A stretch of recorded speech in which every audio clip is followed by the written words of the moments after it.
രാഷ്ട്രീയ പ്രബുദ്ധരായ മലയാളികൾക്ക് നമസ്കാരം. നിയമസഭാ തെരഞ്ഞെടുപ്പ് അടുത്തിരിക്കുന്ന പശ്ചാത്തലത്തിൽ LDFിൻ്റെ മുന്നണി യോഗങ്ങൾ ചേരുന്ന സമയത്ത് പ്രധാനപ്പെട്ട രണ്ട് ഘടകകക്ഷികൾ ഒന്നിൽ കൂടുതൽ തവണയായി വിട്ടുനിൽക്കുന്നു. പ്രത്യേകിച്ചും കേരള കോൺഗ്രസ് മാണി വിഭാഗം രണ്ട് LDF യോഗങ്ങളിൽ നിന്നാണ് ഈ തദ്ദേശ സ്വയംഭരണ സ്ഥാപനങ്ങളിലേക്ക് നടന്ന തെരഞ്ഞെടുപ്പിനെ തുടർന്ന് നടന്ന യോഗങ്ങളിൽ നിന്ന് അവർ വിട്ടുനിന്നത്. ഇത്തരം ഒരു പശ്ചാത്തലത്തിൽ ശ്രേയസ് കുമാറിന്റെ നേതൃത്വത്തിലുള്ള ജനതാദൾ വിഭാഗവും കേരള കോൺഗ്രസ് ജോസ് കെ മാണി വിഭാഗവും മുന്നണി വിട്ടേക്കുമോ എന്നുള്ള അഭ്യൂഹങ്ങൾ രാഷ്ട്രീയ വൃത്തങ്ങളിൽ സജീവമായി ആ അഭ്യൂഹങ്ങളും അത്തരത്തിലുള്ള റൂമറും സ്പ്രെഡ് ചെയ്തുകൊണ്ടിരിക്കുന്ന ഒരു കാലഘട്ടത്തിലാണ് ആ വിഷയത്തെക്കുറിച്ച് നമ്മൾ പരിശോധിക്കുകയാണ്. ഇവിടെ രണ്ട് ഘട്ടങ്ങളിൽ മുമ്പ് കേരള കോൺഗ്രസ് മുന്നണി മാറിയതിനെ പരിശോധിച്ചാൽ നമുക്ക് ഇന്ന് എന്താണ് സംഭവിക്കുക എന്നുള്ളതിലേക്കുള്ള സൂചനകൾ ലഭിക്കും. അതിലൊന്ന്, 1980 ആന്റണി കോൺഗ്രസ് UDFിലേക്ക് ഐക്യജനാധിപത്യ മുന്നണി കെ കരുണാകരന്റെ നേതൃത്വത്തിലുള്ള മുന്നണിയിലേക്ക് തിരിച്ചെത്തിയതാണ് 81. അന്ന് പ്രത്യേകിച്ച് കാരണമൊന്നുമില്ലാതെയാണ് ആന്റണി കോൺഗ്രസ് മാറിയപ്പോൾ കേരള കോൺഗ്രസ് മാറിയത്. അതായത് ഐക്യജനാധിപത്യ മുന്നണിയുടെ ഭാഗമാകുന്നതും കെ കരുണാകരന്റെ നേതൃത്വത്തിൽ സർക്കാർ 81 തന്നെ രൂപീകരിക്കുന്നതുമായ സാഹചര്യങ്ങൾ അങ്ങനെയാണ്. അപ്പോൾ പ്രത്യേകിച്ച് കാരണങ്ങളൊന്നും കേരള കോൺഗ്രസുകൾക്ക് ഒരു മുന്നണി മാറാൻ വേണ്ടതില്ല എന്നാണ് ചരിത്രം നമുക്ക് പറഞ്ഞു തരുന്നത്. മറ്റൊരു സന്ദർഭം നോക്കൂ, 2010 മെയ്യിലാണ് PJ ജോസഫിന്റെ നേതൃത്വത്തിലുള്ള കേരള കോൺഗ്രസ് LDF വിട്ട് UDFിന്റെ ഭാഗമായത്. നമുക്കറിയാം, കേരള കോൺഗ്രസുകൾ മധ്യ തിരുവിതാംകൂർ എന്ന് പറയുന്ന പ്രദേശത്തെയും അവർക്ക് പിന്തുണ നൽകുന്ന ഒരു മതന്യൂനപക്ഷ വിഭാഗത്തെയും പ്രതിനിധാനം ചെയ്യുന്നുണ്ട്. അവർക്ക് നമ്മുടെ സമൂഹത്തിൽ നിർവഹിക്കേണ്ടതായ ചില കടമകളുണ്ട്. അത് അവർ വിദ്യാഭ്യാസ സ്ഥാപനങ്ങൾ നടത്തുന്നു, ആതുര സേവന രംഗത്ത് അവരുടെ സംഭാവനകൾ കേരളീയ സമൂഹത്തിൽ നൽകിക്കൊണ്ടിരിക്കുന്നു. അപ്പോൾ ഈ ആതുര സേവന മേഖലയിൽ അവരുടെ സംഭാവനകൾ നൽകുന്നതിനും വിദ്യാഭ്യാസ മേഖലയിൽ അവരാഗ്രഹിക്കുന്ന രീതിയിൽ സമൂഹത്തെ ഉയർത്തിക്കൊണ്ടുവരുന്നതിനും അപ്ലിഫ്റ്റ് ചെയ്ത് കൊണ്ടുവരുന്നതിനും എംപവർ ചെയ്യുന്നതിനും അവർക്ക് ഒരു പൊളിറ്റിക്കൽ ഫോഴ്സിന്റെ ഒരു സപ്പോർട്ട് ആവശ്യമാണ് എന്ന് വരുന്നതിൽ തെറ്റൊന്നും കാണാൻ കഴിയില്ല. അപ്പോൾ ഞാൻ കരുതുന്നത് 2010 PJ ജോസഫ് എന്തുകൊണ്ട് മുന്നണി മാറി? അന്ന് തദ്ദേശ സ്വയംഭരണ സ്ഥാപനങ്ങളിലേക്ക് തെരഞ്ഞെടുപ്പ് നടക്കുന്നതിന് മുമ്പ് 2010 മെയ്യിലാണ് അദ്ദേഹം മാറിയത്. അവിടെ സഭ ഇടപെട്ടിരുന്നു എന്നാണ് ഞാൻ പറയാൻ ആഗ്രഹിക്കുന്നത്. ഏത് സാഹചര്യത്തിലാണ് സഭ ഇത്തരം കാര്യങ്ങളിൽ ഇടപെടുക? അതായത് അടുത്ത് രൂപീകരിക്കാൻ പോകുന്ന ഗവൺമെന്റ് ഏത് മുന്നണിയുടേതാണോ ആ മുന്നണിയിലേക്ക് കേരള കോൺഗ്രസുകളെ സംയോജിപ്പിച്ച് എത്തിക്കുക എന്നുള്ള രീതിയിൽ സഭ ഇടപെടാറുണ്ട് എന്ന് എനിക്ക് തോന്നുന്നു. ഇവിടെ ഇപ്പോൾ നടന്നിട്ടുള്ള കാര്യം എന്ന് പറഞ്ഞു കഴിഞ്ഞാൽ, ചില ആളുകൾ പറയുന്നു തദ്ദേശ സ്വയംഭരണ സ്ഥാപനങ്ങളുടെ ഫലം അതേപോലെ നിയമസഭാ തെരഞ്ഞെടുപ്പുകൾ ആവർത്തിച്ചു കൊള്ളണമെന്നില്ല, അതുകൊണ്ട് തന്നെ മുന്നണിയിലെ ഘടകകക്ഷികൾക്ക് മാറേണ്ട കാര്യമില്ല. അത് ഒരു പരിധിവരെ ശരിയാണ്. കാരണം NDAക്കോ LDFിനോ UDFിനോ ലഭിക്കാത്ത ഒരു 15% വോട്ട് തദ്ദേശ സ്വയംഭരണ സ്ഥാപനങ്ങളിലേക്ക് നടന്ന തെരഞ്ഞെടുപ്പിലുണ്ട്. ആ വിഭാഗം ആരെ പിന്തുണക്കും, ആ 15% വിഭാഗം ആരെ പിന്തുണക്കും എന്നുള്ളത് അറിയാത്തത് കൊണ്ട് നമുക്ക് ഈ തദ്ദേശ സ്വയംഭരണ സ്ഥാപനങ്ങളിലേക്ക് നടന്ന തെരഞ്ഞെടുപ്പിനെ നിയമസഭാ തെരഞ്ഞെടുപ്പിന്റെ ആ ഫലം എങ്ങനെയായിരിക്കും എന്നുള്ളതിന്റെ ഒരു സൂചകമായി കാണാൻ കഴിയില്ല. അതേസമയം തന്നെ നമ്മൾ പരിശോധിക്കേണ്ടതായ ഒരു കാര്യം, ലോക്സഭാ തെരഞ്ഞെടുപ്പിൽ നോക്കൂ.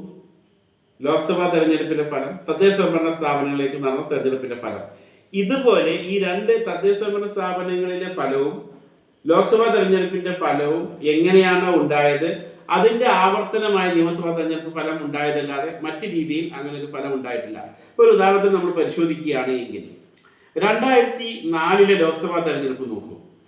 LDF വലിയ മുന്നേറ്റം ഉണ്ടാക്കുകയാണ് ചെയ്തത്. അന്ന് ഒരു സീറ്റിൽ മാത്രമാണ് UDFിന് വിജയിക്കാൻ കഴിഞ്ഞത്. 2005 തദ്ദേശ സ്വയംഭരണ സ്ഥാപനങ്ങളുടെ തെരഞ്ഞെടുപ്പ് ഫലം നോക്കൂ. 2006 VS അച്യുതാനന്ദൻ നേതൃത്വത്തിലുള്ള സഖാവിനത്തിലുള്ള ഗവൺമെന്റ് രൂപീകരിച്ചപ്പോൾ LDFിന് വലിയ മുന്നേറ്റമാണ് ഉണ്ടായത്. അതായത് ലോക്സഭാ തെരഞ്ഞെടുപ്പിലെ ഫലവും തദ്ദേശ സ്വയംഭരണ സ്ഥാപനങ്ങളുടെ ഫലവും ഒരേ സൂചനയാണ് നൽകുന്നതെങ്കിൽ അതേ സൂചനയായി അടുത്ത നിയമസഭാ തെരഞ്ഞെടുപ്പിലെ ഫലവും വന്നേക്കാം. ഇപ്പൊ നമ്മൾ 2011 തെരഞ്ഞെടുപ്പ് ഫലം പരിശോധിച്ചാൽ 2009 ലോക്സഭാ തെരഞ്ഞെടുപ്പ് ഫലം നമുക്കറിയാം. എൻ്റെ ഓർമ്മ ശരിയാണെങ്കിൽ അന്ന് 4 സീറ്റുകൾ മാത്രമാണ് LDFിന് വിജയിക്കാൻ കഴിഞ്ഞത്. ആലത്തൂരും ആറ്റിങ്ങലും പോലെയുള്ള ചില മണ്ഡലങ്ങൾ, കാസർഗോഡ് ഒരു മണ്ഡലം അവർ വിജയിച്ചു. ഇങ്ങനെ 4 സീറ്റുകളിൽ മാത്രമാണ് അവർക്ക് അന്ന് വിജയിക്കാൻ സാധിച്ചത്. അപ്പോൾ ആ ലോക്സഭാ തെരഞ്ഞെടുപ്പ് ഫലം നൽകിയ സൂചന പോലെ തന്നെ ഒരു സൂചനയാണ് 2010 തദ്ദേശ സ്വയംഭരണ സ്ഥാപനങ്ങളുടെ തെരഞ്ഞെടുപ്പ് ഫലവും നൽകിയ സൂചന. അപ്പോൾ സൂചിപ്പിച്ചു വരുന്നത് 2020 തദ്ദേശ ഭരണ സ്ഥാപനങ്ങളിലേക്ക് നടന്ന തെരഞ്ഞെടുപ്പ് ഫലം നൽകുന്ന സൂചനയും 2020 തദ്ദേശ ഭരണ സ്ഥാപനങ്ങളിലേക്ക് നടന്ന തെരഞ്ഞെടുപ്പ് ഫലം നൽകുന്ന സൂചനയും 2019 ലോക്സഭാ തെരഞ്ഞെടുപ്പ് ഫലം നൽകുന്ന സൂചനയും സംസ്ഥാനത്ത് UDF അനുകൂലമായ ഒരു രാഷ്ട്രീയ അന്തരീക്ഷം ഉണ്ട് എന്നുള്ളതാണ്. അത് ആവർത്തിക്കപ്പെട്ടേക്കും എന്നാണ് നമ്മൾ കാണേണ്ടത്. ഇത്തരം ഒരു സാഹചര്യത്തിൽ കേരള കോൺഗ്രസിനെ പോലെയുള്ള ഒരു പാർട്ടിക്ക് മുന്നണി മാറുന്നതിന് മറ്റ് കാരണങ്ങളൊന്നും ആവശ്യമില്ല. വിജയിക്കാൻ സാധ്യതയുള്ള ഒരു വിഭാഗത്തോടൊപ്പം മുന്നണിയോടൊപ്പം ചേരുക, തങ്ങൾ പ്രതിനിധാനം ചെയ്യുന്ന രാഷ്ട്രീയ ഭൂമികയോ അല്ലെങ്കിൽ പ്രാദേശികമായ ആ ജില്ലകൾ, ഇപ്പോൾ ഇടുക്കി, കോട്ടയം പോലെയുള്ള ജില്ലകൾ, അല്ലെങ്കിൽ അവർ പ്രതിനിധാനം ചെയ്യുന്നത് പ്രധാനമായി ഏത് വിഭാഗങ്ങളാണ്, അത്തരം വിഭാഗങ്ങളുടെ താല്പര്യങ്ങൾ സംരക്ഷിക്കുന്നതിന് വേണ്ടി അതിനകത്ത് തെറ്റൊന്നും പറയാൻ കഴിയില്ല.